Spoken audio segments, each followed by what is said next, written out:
টাইমিটৰ দৰ্শকসকলৰ বাবে এই মুহূৰ্তত লৈ আহিছো এটা গুৰুত্বপূৰ্ণ খবৰ। দক্ষিণ কামৰূপৰ জুৰশিমলীত এটা ভয়ংকৰ ঘটনা সংঘটিত হৈছে। দুগৰাকীকৈ কিশোৰী মুক্তাবত পঢ়িবলৈ যাওঁ বুলি ঘৰৰ পৰা ওলাই গৈছিল, কিন্তু 1 অক্টোবৰৰ দিনটোত ওলাই যোৱা কিশোৰী দুগৰাকী আজি পৰ্যন্ত ঘৰলৈ ঘূৰি অহা নাই। আৰু তাৰ পাছতেই এটা চিন্তিত হৈ পৰিছে অভিভাৱক, কাষ চাপিছে আৰক্ষীৰ। এই গুৰুত্বপূৰ্ণ খবৰটো টাইমিটৰ দৰ্শকসকলক এই মুহূৰ্তত জনাইছো। দক্ষিণ কামৰূপৰ জুৰশিমলীত ভয়ংকৰ ঘটনা সংঘটিত হৈছে। মুক্তাবত পঢ়িবলৈ বুলি ওলাই যোৱা দুগৰাকীকৈ কিশোৰী সন্ধানহীন হৈ আছে। 1 অক্টোবৰৰ পৰাই 2 গৰাকী কিশোৰীৰ নাই সন্ধান। 30 ছেপ্টেম্বৰৰ নিশা দুগৰাকীকৈ বান্ধৱীয়ে একেলগে কটাইছিল নিশা। এগৰাকী বান্ধৱীৰ বাসগৃহত 2 গৰাকী আছিল আৰু পুৱাতে বান্ধৱীৰ বাসগৃহৰ পৰাই বান্ধৱীৰ সৈতে আন এগৰাকী বান্ধৱী অৰ্থাৎ 2 গৰাকী কিশোৰী ওলাই আহিছিল মুক্তাবত পঢ়িবৰ বাবে।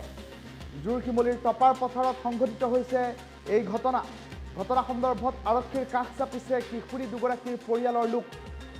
কোনো দুষ্ট চক্ৰৰ কবলত পৰিছে বুলি এতিয়া শংকিত হৈ পৰিছে পৰিয়াল।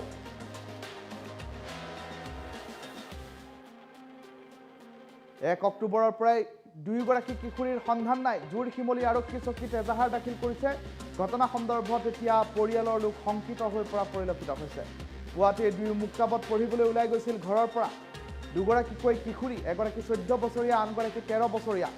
2 গৰাকী কিশোৰী ঘৰৰ পৰা মুক্তাবত পঢ়িবলৈ ওলাই গৈছিল আৰু পঢ়িবলৈ ওলাই যোৱাৰ পাছৰ পৰা আজি পৰ্যন্ত ঘৰ আহি সোমোৱা নাই 2 গৰাকী কিশোৰী। 2 গৰাকী কিশোৰী নিৰুদ্দেশৰ ঘটনাক লৈ এতিয়া পৰিয়ালৰ লোক চিন্তিত হৈ পৰিছে। কোনো দুষ্ট চক্ৰৰ কবলত পৰাৰ সম্ভাৱনীয়তা নুই কৰিব নোৱাৰি বুলি এতিয়া সন্দেহ প্ৰকাশ কৰিছে।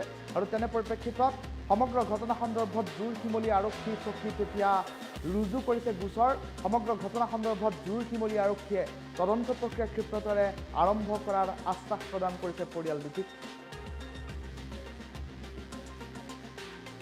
ছোৱালীটো ঘৰে গেছি, ঘৰে যোৱাৰ পিছত মানে ছোৱালীটো আৰু যোৱাকালিৰ পৰা ৰাতিপুৱা 5টামান বজাৰ পৰা নাপা হৈছে।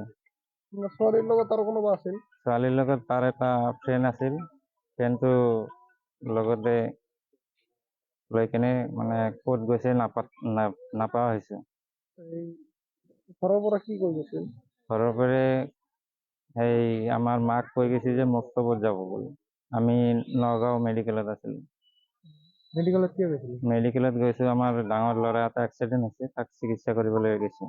এতিয়া মানে তাক বহুত বিচাৰিলোঁ, নাপাওঁতে জৰচুমলি থানাত এজাহাৰ এটা দিছে। নাই, মুক্তাবত যোৱাৰ কথা কৈ কিনে মানে ঘৰৰ পৰা ওলাই গৈছে আৰু ঘৰত আৰু ৰিটাৰ্ণ আহি পোৱা নাই। আৰু এজন ছোৱালী কি আপোনালোকৰ গাঁৱৰে? আমাৰ গাঁৱৰে, মানে তাৰ লগৰ ছোৱালী এটা। সেয়া বিচাৰোঁ মানে আমাৰ ছোৱালীজনক লাগে, আপোনালোকৰ সহায় সুবিধা মোক মানে বিচাৰি দিয়ক।